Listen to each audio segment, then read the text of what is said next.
காளி மாந்திரிகம். இந்த காளி மாந்திரிகம் என்பது வந்து எப்படி செய்யணும், எதை வச்சு செய்யணும், இது செய்யறதுக்கு உண்டான வேலை எப்படின்னு கேட்டீங்கன்னாக்கா, வசியம், மோகனம், ஸ்தம்பனம், பேதனம், வித்வேஷனம், ஆக்ரேஷனம், மாரணம் சொல்லக்கூடிய 8 வகையான மாந்திரிகமும் காளியினுடைய சக்கரத்தை வச்சு செய்து அந்த 8ஐயும் செய்து சாதிக்கிறதுக்கு உண்டான மிகப்பெரிய ஒரு சக்தி வாய்ந்த மாந்திரிகத்தை தான் உங்களுக்கு நான் போடுறேன். இதை நீங்க கேட்டு இதை நீங்க பார்த்து செய்யுங்க. செய்ய வேண்டிய நாள், செய்ய வேண்டிய நேரம், இது எல்லாமே கூட உங்களுக்கு தெளிவா நான் சொல்றேன். ஏன் இதை நான் உங்களுக்கு சொல்றேன்னு கேட்டீங்கன்னாக்கா, ஒரு மாந்திரிக கலையை வந்து நீங்க கத்துக்கிறதுக்கு போறீங்க, கத்துக்கிறீங்க. ஏற்கனவே நான் எஸ்ஜே மாந்திரிகத்தில் வந்து 230 பதிவு போட்டிருக்கேன். அந்த பதிவை எல்லாம் பார்க்கும்போது நீங்க பாதி மாந்திரிகர் ஆயிடலாம். சரி, அதுவும் உங்களால முடியலன்னு கேட்டீங்கன்னாக்கா, எந்திரம் மட்டும் இல்லாம மந்திரம் மட்டும் இல்லாம நீங்க உபாசனை செய்ய வேண்டிய நாட்கள், மந்திரம் பிரயோகம் பண்ண வேண்டிய நாட்கள், ஒவ்வொரு சித்துக்களும் எந்தெந்த நாட்களில் வந்து நீங்க பிரயோகம் பண்ணி நீங்க வெற்றி பெறணும். மாந்திரிகத்தை முழுமையாக கற்று மக்களுக்கு வந்து நல்வழியில வந்து நடத்துறதுக்காக மிகப்பெரிய ஒரு காளி மாந்திரிகத்தை தான் உங்களுக்கு சொல்ல போறேன். காளி மாந்திரிகத்திலிருந்து அஷ்டகர்மம் சொல்லக்கூடிய 8 வகையான மாந்திரிகத்தையும் பிரயோகம் பண்ண முடியுமா? அப்படி கிடையாது. காளி தேவையை வந்து எப்படியெல்லாம் வந்து காளி மாதாவை எப்படியெல்லாம் நம்மளால் வந்து மாந்திரிகத்தின் மூலியமாக நாம வந்து பயன்படுத்தி வெற்றி பெற முடியும் என்பதற்காக பல வழிகள், சூட்சும ரகசியங்கள் எல்லாம் இருக்கு. அது மட்டும் இல்லாம எல்லா மனிதர்களுக்கும், அது ஆணா இருந்தாலும் பெண்ணா இருந்தாலும் காளி தேவி வந்து வசமாவாங்க. ஏன்னு கேட்டீங்கன்னாக்கா, ஆக்ரோஷமிக்க தேவின்னு சொல்லக்கூடிய அந்த காளி அம்மாவை, காளி மாதாவை நம்ம வணங்குறதுக்குன்னு சில வழிகள் இருக்குது. அந்த அம்மானுடைய சக்கரத்தை போட்டு அந்த சக்கரத்தின் மூலியமாக வெள்ளிக்கிழமை, அப்படி இல்லைன்னு கேட்டீங்கன்னாக்கா காளி தேவியும் சனீஸ்வரனும் ஒன்று சொல்லுவாங்க. சனிக்கிழமை வந்து உங்களுக்கு யோக நாட்கள் உங்களுக்கு இருந்தாக, யோகமான நாளாக இருந்தா அந்த நாளிலும் நீங்க செய்யறதுக்கு ஆரம்பிக்கலாம். இது செய்யறதுக்கு வந்து பெரிதளவு நீங்க கஷ்டமா பண்ணிட்டு அதை செய்யணும் இதை செய்யணுன்ற, அதாகிட்ட மாந்திரிகத்தை கற்று முடிக்கிற வரைக்கும் நீங்க தான் மாந்திரிகத்தை செய்றீங்கன்னு வேணாம். அந்த மந்திரங்களும் அந்த எந்திரங்களும் அந்த உபாசனைகளும் உங்களை சுத்தி வந்து பேசும் வார்த்தைகள் ஒவ்வொன்றுமே வந்து விதையாக மாறி அது முளைத்து அது வந்து பலன்களை கொடுப்பது போல ஒவ்வொரு நாளுமே நீங்க செய்யற மந்திரம், காளி மந்திரமோ, அதுக்கப்புறம் அந்த அம்மாவுடைய எந்திரத்தையும் வச்சு நீங்க மாந்திரிக பிரயோகம் பண்ணி ஒவ்வொன்றும் செய்து நீங்க வெற்றி பெறலாம். அது மட்டும் இல்லாம இந்த காளி மந்திரத்தை வந்து, காளி மாந்திரிகத்தை வந்து அஷ்டகர்ம 8 சொல்லியிருக்கேன் இல்லையா, அந்த 8 வகையான மாந்திரிகத்தையும் நீங்க முழுமையா கற்றுறீங்கன்னு கேட்டீங்கன்னாக்கா, நான் 8 பதிவா போடுவேன். இந்த பதிவு இல்லாம இந்த பதிவுல போறது வந்து காளினுடைய முழு மந்திரத்தையும் எப்படி சொல்றது, சக்கரத்தை போட்டு அந்த சக்கரத்தை வந்து எதற்காக தான் பயன்படுத்துறாங்க, இந்த காளியினுடைய சக்கரம் வந்து இருந்தா நம்ம என்ன செய்யும், நம்ம எப்படியெல்லாம் நம்ம பாதுகாத்துக்கலான்றதுக்கு உண்டான வழியை தான் உங்களுக்கு நான் சொல்ல போறேன். அதை நீங்க கேட்டு நீங்க செய்யறதுக்கு உண்டான நாளை வந்து நீங்க, நான் சொல்ற அந்த நாளை வந்து நீங்களே வந்து இந்த நாளில் செய்யலாம்னு முடிவு பண்ணிக்கோங்க. சரி, மாந்திரீகத்தை பிரயோகம் பண்றதுக்கோ மாந்திரீகத்தை வந்து நீங்க கத்துக்கிறதுக்கோ உகந்த நாள்னு பாத்தீங்கன்னாக்கா அமாவாசை. அமாவாசை நாட்களில் வந்து காளியினுடைய சக்கரத்தை வந்து எங்க வீட்டுல வந்து அதற்கு முன்பதாக, அமாவாசைக்கு முன்பதாகவே 2 நாட்களுக்கு முன்பதாகவே வீட்டுக்குள்ள வந்து ஒரு அறையை உங்களுக்காக தனியா வந்து ஒதுக்கி அது வந்து மாட்டு சாணத்தை போட்டு முழுமையாக அந்த வீட்டை எல்லாம் சுத்தமா கழுவி வச்சுக்கோங்க. சுத்தமா கிளீன் பண்ணி வச்சுட்டு அரிசி மாவால கோலமிடணும். அதாவது கேட்டீங்கன்னா பெண்களா இருந்தா இந்த வேலையை செய்வாங்க, ஆணா இருந்தா எப்படி செய்ய முடியுன்ற ஒரு சில விஷயம் இருக்கும். அதாவது எந்த துணையும் இல்லாம தனிப்பட்ட முறையில் இருக்கிற ஒரு ஆணா இருந்தா மாட்டு சாணத்தை போட்டு நீங்க கழுவிட்டு, இல்ல மாட்டு கோமியத்தை அந்த இடத்துல தெளிச்சிட்டு தர்பப்புல்ல வச்சு, அதுக்கப்புறம் வந்து மாட்டு சாணத்தை ஒரு பிடி கையில பிடிச்சி பிள்ளையார் மடிச்சு அதில் அருகம்புல்ல வச்சுட்டு, அதுக்கு பிறகு நீங்க செய்ய வேண்டியது வந்து அவள் பொறி கடலை, தூப தீபம், அதுக்கப்புறம் பாத்தீங்கன்னாக்கா ஒரு 3 வாழைப்பழம், ஒரு வாழை இலையில இதையெல்லாம் வச்சுட்டு இதையே நீங்க நெய்வேத்தியமாக செய்யலாம். அதாவது எந்த துணையும் இல்லாமல் தனி ஒரு மனிதனாக இருக்கக்கூடிய, எந்த சப்போர்ட்டும் இல்லாத ஒரு மனிதன் வந்து இதை செய்யணும் நீங்க முடிவு பண்ணீங்கன்னாக்கா, தனி அறையாக இருந்தால் போதும், சீக்கிரமா சித்தியாகும். அதாவது உறவுகளால் கைவிடப்பட்டு எந்த விதமான உபாசனமும் இல்லாம, யாரும் கற்றுக் கொடுக்கவும் ஆள் இல்லாம உங்களை கைப்பிடித்து கரை சேர்க்கவும் ஆள் இல்லாம இருக்கக்கூடிய ஒரு மனிதனுக்கு இந்த பூஜை மட்டும் செய்தாவே போதும். காளி தேவி வந்து உங்களுக்கு அனைத்து வகையான மாந்திரீக சித்துக்களும் விளையாடுவதற்குண்டான வழியை செய்வார். ஆனா எல்லாருக்குமே வந்து ஒரு ஆசை இருக்கும், நம்ம வந்து நல்ல மந்திரவாதி ஆகலாம், நம்ம நல்ல தாந்திரிகவாதி ஆகலான்னு. ஆனா ஒரு விஷயத்த நல்லா கேட்டுக்குங்க, மாந்திரிகர் ஆவறதுக்கு வைராக்கியமும் அது மட்டும் இல்லாம வேக வேகமா கத்துக்கிறது மட்டும் இல்ல, நீங்க கத்துக்கிற இந்த மாந்திரிகத்தை எப்படி பயன்படுத்தணும்ன்றத வந்து முழுமையா தெரிஞ்சுக்கணும். காளி தேவின்னா யாரு, இவங்க எதுக்காக ஆக்ரோஷமான தேவிகளில் ஒருத்தராக இவங்க இருக்கிறாங்கன்றத வந்து ஏற்கனவே பல பதிவுகளில் போட்டிருக்கேன். இந்த மாந்திரிகத்துக்காக நான் சொல்றேன். காளி தேவி வந்து நிர்வாணமாக இருப்பாங்க, அவங்க உடம்புல வந்து ஆடை இருக்காது. நம்மளுடைய மகாதேவனுடைய மார்பின் மீது காலை வைத்து உதைத்து அது மேல நிக்கிறவங்க கொண்டு சக்தி வாய்ந்த இந்த காளி தேவியவை எதற்காக சித்தர்களும் முன்னோர்களும் அதற்கு முன்பதாக இருந்த மனிதர்களை வந்து வணங்கி இருக்காங்க, அவங்க கிட்ட வரம் பெற்றிருக்காங்கன்னு கேட்டீங்கன்னாக்கா, காளி தேவி, வராகி தேவி, அதுக்கப்புறம் கேட்டீங்கன்னா நம்ம இஷ்ட தெய்வம் சொல்ற எல்லா தெய்வங்களை விட காளி தேவி நமக்கு சீக்கிரமா சித்தியாவாங்க. காளியினுடைய ஒரு உருவப்படமோ அல்லது வந்து காளியினுடைய சிலையை வைத்து நீங்க அவங்களுக்கு 3 வகையான பூஜை போடலாம். கரு பூஜை போடலாம், உரு பூஜை போடலாம், அப்படி இல்லைன்னு கேட்டீங்கன்னா நெய்வேத்திய பூஜை போடலாம். இது வந்து உங்களுக்கு யாரும் சொல்லி கொடுத்திருக்க முடியாத ஒரு கலை. கரு பூஜை, உரு பூஜை, அதுக்கப்புறம் கேட்டீங்கன்னா நெய்வேத்தியம் சொல்லுவாங்க. கரு பூஜைன்னு அவங்களுக்கு தெரியும், அது வெளிப்படையா சொல்லக்கூடாது.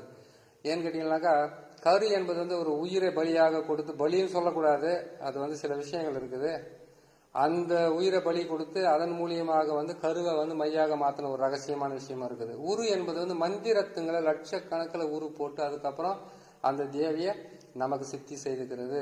அது மட்டும் இல்லாம இந்த நெய்வேத்தியன்றது வந்து கேட்டீங்கன்னாக்கா, காளியினுடைய உருவப்படம், அது போட்டோவா இருக்கட்டும் இல்ல சிலையாக இருக்கட்டும், அப்படி இல்லைன்னு கேட்டீங்கன்னாக்கா அவங்களுடைய முழு உருவத்தையும் நமது இரு கண்களால் வந்து நமக்கு முன்னாடி நிக்கிற மாதிரி வச்சுக்கிட்டு ஒரு விளக்கு ஒண்ணு ஏற்றி அந்த விளக்குக்கு முன்னாடி உக்காந்துக்கிட்டு அந்த விளக்கை பார்த்துக்கிட்டே அந்த அம்மனுடைய உருவத்தை நினைச்சுக்கிட்டு மந்திரத்தை பிரயோகம் பண்ற வழியும் இருக்கு. எந்த திசையில உக்காந்து எந்த இடத்தில் உக்காந்து மந்திரத்தை சொன்னாக்கா, கிழக்கு திசையா என்ன செய்ய முடியும், மேற்கு திசையா என்ன செய்ய முடியும், வடக்கு திசையா என்ன செய்ய முடியும், தெற்கு திசையா, அது மட்டும் இல்லாம 4 திசை 8 திக்குன்னு ஒண்ணு இருக்குது. அந்த திக்குகளை உக்காந்து எந்தெந்த மந்திரத்தை சொல்லி எந்த மணி மந்திரத்தை சொல்லி காளி தேவியை சித்தி பண்ணிக்கிட்டு யாரையெல்லாம் வந்து நம்ம எப்படியெல்லாம் வந்து மாந்திரிகத்தின் மூலியமாக ஆட்டி படைக்கலாம் என்ற ஒரு மிகப்பெரிய ஒரு ரகசியமே காளி மாந்திரிகத்தில் இருக்கு. காளி மாந்திரிக தாய் வந்து நீங்க அன்பா கூப்பிட்டா அவங்க அன்பானவங்க, பாசமா கூப்பிட்டா பாசமானவங்க, கோபமா கூப்பிட்டா கோபமானவங்க, எதிரிகளை அழிப்பதற்கும் விரோதிகளை இல்லாமல் செய்வதற்கும் மக்களை வந்து துன்புறுத்துகள் வந்து தலைகளை கொய்து எடுப்பதற்கும் பல வகையான உருவங்களில் வந்து மிகவும் கொடுமையானது கடுமையானது ஈஸியா சித்தி ஆகிறவங்க. அதை கட்டிங்களா ஈஸியா நமக்கு வந்து வசப்பட்டு நமக்கு இருக்கக்கூடிய துன்பங்களை வேறறுத்து வாழ்க்கையில வந்து பல வகையான முன்னேற்றத்தை கொடுக்கக்கூடிய இந்த காளி தேவியை வணங்குறதுனால எத்தகையான நன்மைகள் நடக்கும் என்பதை வந்து மாந்திரிகத்தின் மூலியமாக கத்துக்கலாம். காளியினுடைய அஷ்ட கர்ம சித்துக்களும் இருக்கு. அந்த அஷ்ட கர்மத்தை வந்து கத்துக்கிட்டு எந்த நேரத்தில் பயன்படுத்தலான்றது சொல்றது தான் இந்த பதிவு. சரிங்களா? சரி, இந்த விளக்கம் போதும். இதுக்கப்புறம் உங்களுக்கு சொல்ல வேண்டியது என்ன விஷயம் கேட்டீங்கன்னாக்கா, காளி தேவியை நீங்க மாந்திரிகத்தின் மூலியமாக பயன்படுத்தி அவங்கள சித்தி பண்ணி அதுக்கப்புறம் வந்து மற்றவங்களுக்கு நல்லது செய்வீங்களா, உங்களுக்கு நல்லது செய்யுதுன்னு கேட்டீங்கன்னாக்கா, நிறைஞ்ச அமாவாசை. அந்த அமாவாசையாகப்பட்டது சூரியனோ சந்திரனோ, சூரியன் ஆட்சி பெற்ற இடத்தில் வந்து சந்திரன் சேர்ந்து நிற்கலாம், இல்ல சந்திரன் ஆட்சி பெற்ற இடத்தில் வந்து சூரியன் சேர்ந்து இருக்கலாம். அப்படின்னு கேட்டீங்கன்னாக்கா, ரிஷம்ப ராசியில் வைகாசி மாதத்தில் வரக்கூடிய அமாவாசை மிக மிக வந்து ரொம்ப நமக்கு நல்லது. அந்த நாள்ல வந்து வரக்கூடிய அமாவாசையில் வந்து காளி தேவியின் இல்லை எந்த மாந்திரிகத்தையும் பயன்படுத்தலாம். ஆனா காளிக்காக போறது மிகவும் நல்லது. ஏன்னு கேட்டீங்கன்னாக்கா, அதுக்கு ஒரு அர்த்தம் இருக்குது. ரொம்ப நேரமாகவும் அதை நான் பொறுமையா சொல்லிக்கிட்டு வரேன். அடுத்தது வந்து கேட்டீங்கன்னாக்கா, ஆவணி மாதத்தில் இப்ப வரக்கூடிய பாடி முடிஞ்சு ஆவணி மாசம் வருது இல்லையா, ஆவணி மாதத்தில் சூரிய பகவான் ஆட்சி பெறும்போது சந்திரன் அவரோடு சேர்ந்து இருக்கும்போது ஆவணி அமாவாசையில் வந்து மிகவும் வலிமையான மாந்திரிகத்துக்கு உண்டான சக்தியான நாளாகவே அது இருக்கும். சரி, இது 2 நாள் தானா, வேற நாளே இல்லையான்னு கேட்டீங்கன்னாக்கா, மேசராசியில் சூரிய பகவான் உச்சம் பெறும்போது சந்திர பகவான் கூட சேரும் போது நீங்க செய்தீங்கன்னா, மேசம் என்பது சித்திர மாதத்தில் வந்து நீங்க செய்தீங்கன்னாக்கா உங்களுக்கு மிகவும் வலிமை பெற்ற ஒரு மாந்திரிகராக நீங்க மாறலாம். சரி, அடுத்ததாக கடகராசி ஆடி மாதத்தில், இது இந்த மாசம் வருது இல்லையா, இந்த ஆடி மாசம் வரப்போது, இந்த ஆடி மாசத்தில் அமாவாசை, ஆடி அமாவாசை அன்று நீங்க மாந்திரிகர் ஆகணும்ன்ற ஒரு வெறித்தனமோ இல்ல மக்களுக்கு நல்லது செய்யணும், மாந்திரிகத்தை கற்று தீர வேண்டும் என்ற ஒரு வெறியும் உங்க மனசுக்குள்ள ஒரு ஆசையும் இருந்தா நீங்க கண்டிப்பா அந்த ஆடி மாசத்தில் அமாவாசை அன்னைக்கு சந்திர பகவான் ஆட்சி அமைத்து அவரோடு சேர்ந்து நிற்கக்கூடிய அந்த சூரிய பகவான் அமாவாசை அன்று நீங்க மாந்திரிகத்தை பயன்படுத்தி நீங்க வெற்றி பெறலாம்.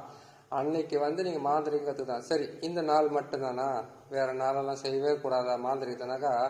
வெள்ளிக்கிழமை, வளர்பிறையாக இருக்கக்கூடிய வெள்ளிக்கிழமையில எந்த நாள்லனா உட்காந்து நீங்க மாந்திரிகத்தை பயன்படுத்தலாம். காளி, மோகினி, அதாவது பெண் தெய்வங்கள் என்று சொல்லக்கூடிய இந்த தெய்வங்களை நீ மாந்திரிகத்துக்காக பயன்படுத்தணும் கேட்டீங்களா, வெள்ளிக்கிழமை அன்னைக்கு உங்களுக்கு வசமாகும்.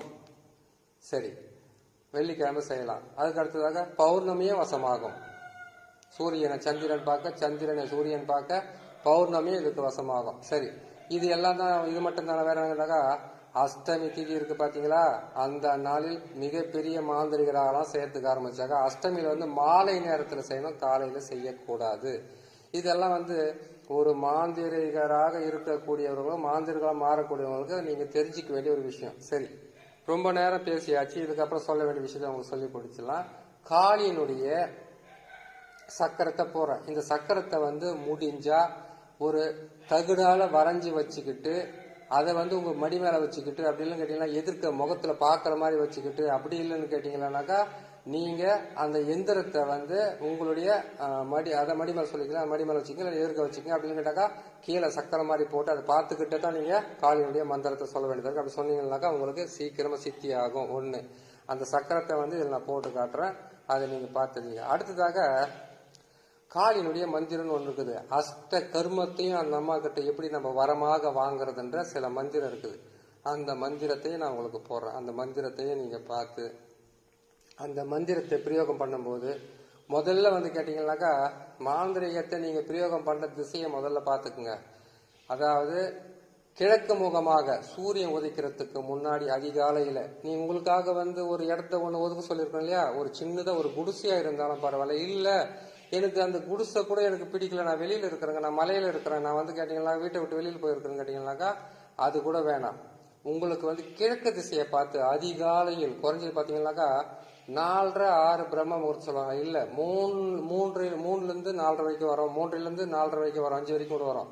இந்த 3:30 மணியிலிருந்து கரெக்டா நீங்க 4:30 மணி வரைக்கும் இல்ல 5 மணி வரைக்கும் இந்த 1:30 மணி நேரத்துல இந்த காளி தேவிய நீங்க அவங்கள நீங்க சித்தி பண்ணணும். அவங்களுடைய மந்திரத்தை, அந்த மந்திரத்தை 108 முறை நீங்க சொல்லும் போது உங்களுடைய பார்வையோ உங்களுடைய கவனமோ அப்படி இல்லைன்னு கேட்டீங்கன்னாக்கா காம இச்சைக்காகவோ இந்த தேவியை நம்ம வணங்க கூடாது. உங்களுக்கு கொடுக்க அதை கேட்டீங்கன்னாக்கா அவங்களுக்கு நீங்க முழுசா நீங்க அவங்களே நினைச்சு வாழ்ந்தீங்கன்னாக்கா அவங்க நீங்க ஆசைப்படுற எல்லா வேலையுமே அவங்களே செய்து கொடுத்து உங்களுக்கு பக்கத்துணையா மட்டும் இல்ல மாந்திரிகத்துக்கு மிகப்பெரிய ஒரு வலிமை ஊட்டக்கூடிய ஒரு தெய்வமாவே இருப்பாங்க.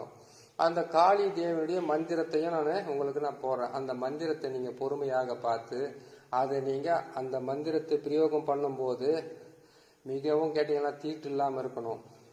அது மட்டும் இல்லாம உட்கார திசை முதல்ல உட்காரும் போது கிழக்கு நோக்கி உட்காரணும் அதிகாலையில. அது மட்டும் இல்லாம நீங்க உட்கார ஆத்து மணலா இருந்தா இன்னும் நல்லா இருக்கும். ஆத்துல போய் செய்யணும்ன்றீங்களா அப்படின்னு கேட்டாக்கா ஆத்து மணலை நீங்க உட்காரத்துல பிறப்பி செய்யலாம். இல்லையா வெறும் தரையில உட்காராம அதுக்கு தர்ப புல் போட்டு உக்காரலாம். அந்த மந்திரத்துங்களை எதுக்காக சொல்றாங்க, எதற்காக தான் அந்த தர்ப புல் போட்டுன்னு உக்காருன்றாங்க, புலித்தோலை போட்டுன்னு உக்காரு. இந்த காலத்துல புலித்தோலை எல்லாம் போட்டுன்னு உக்காந்தோம்னாக்கா அரசு அதிகாரிகள் சும்மா இருக்க மாட்டாங்க. அதனால தர்ப புல் போட்டுங்க. தர்ப புல்ல போட்டுக்கிட்டு கீழே உக்காந்து நான் போடுற இந்த மந்திரத்தை பொறுமையா உக்காந்து நீங்க சொல்லுங்க.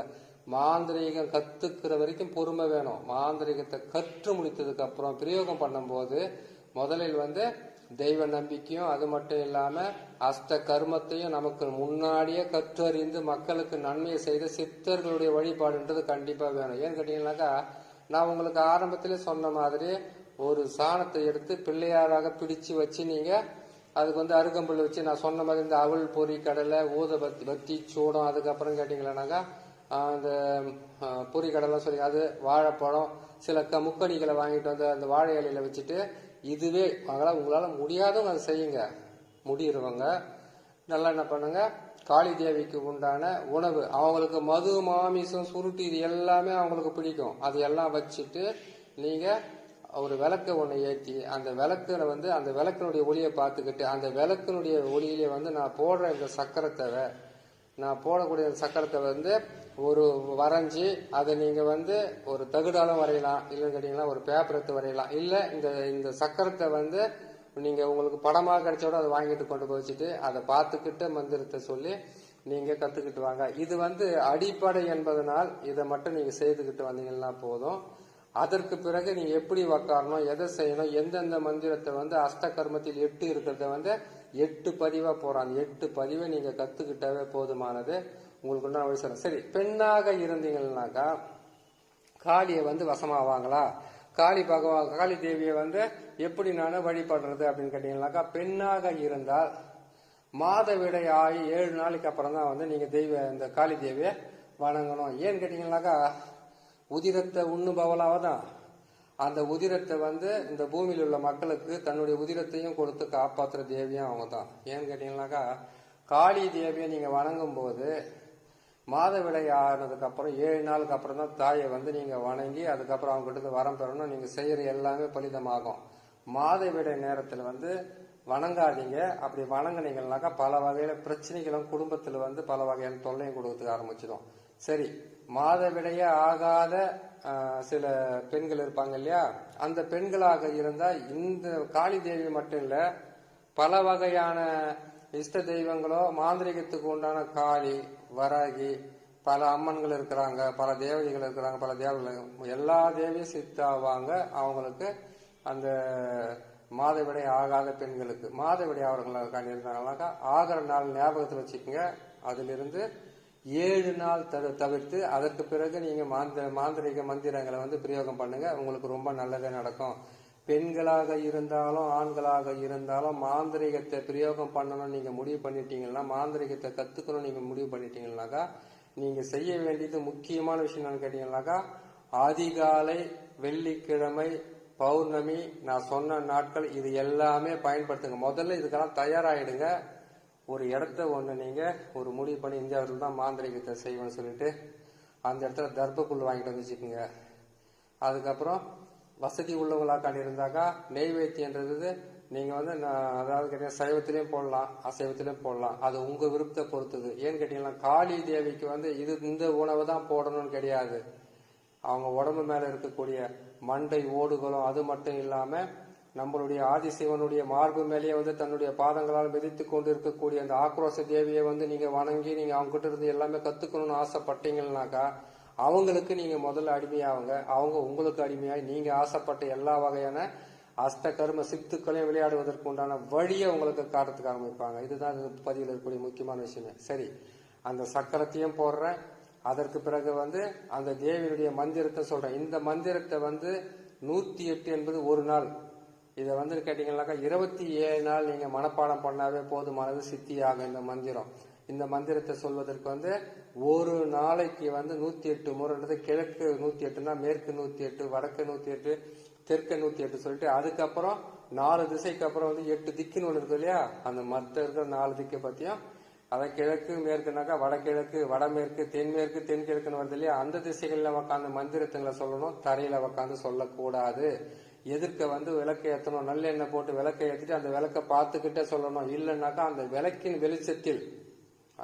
வெளிச்சத்தில் வந்து அந்த அம்மானுடைய சக்கரமோ அந்த அம்மானுடைய சக்கரத்தை கூட உங்களுக்கு வாங்க முடியலங்க, ரொம்ப கஷ்டமா இருக்குனாக்கா நீங்க என்ன பண்ணீங்கன்னா அந்த அம்மானுடைய உருவ படத்தை வச்சு அதுக்கு கீழே வந்து கேட்டீங்கன்னாக்கா மல்லிகைப்பூ வைங்க. அதுக்கப்புறம் கேட்டீங்கன்னாக்கா நம்மளுடைய மஞ்சள், குங்குமம், அதுக்கப்புறம் பல வகையான வாசனை திரவியங்களை வச்சு கூட நீங்க வணங்கி அதுக்கப்புறம் நீங்க தாராளமா இந்த மந்திரத்தை சொல்லி நீங்க பயன்பெறலாம்.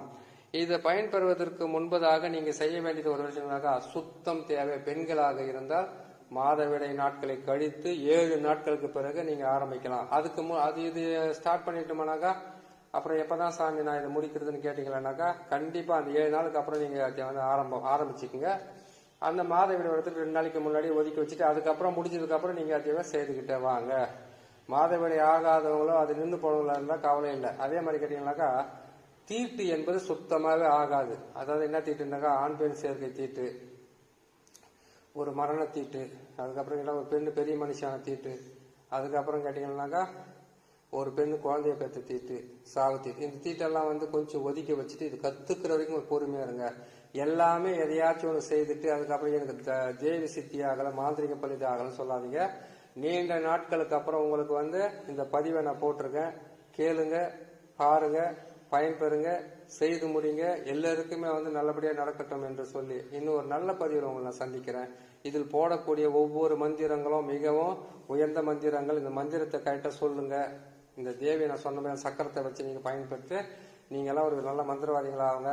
பல இடத்துல தேடி அலைஞ்சாலும் கிடைக்காத ஒரு நல்ல மந்திரத்தை சொல்றேன், நீங்க கேட்டு பயன்பெறுங்க. நன்றி, வணக்கம். இந்த ஒரு நல்ல பதிவில் உங்களை சந்திக்கிறேன்.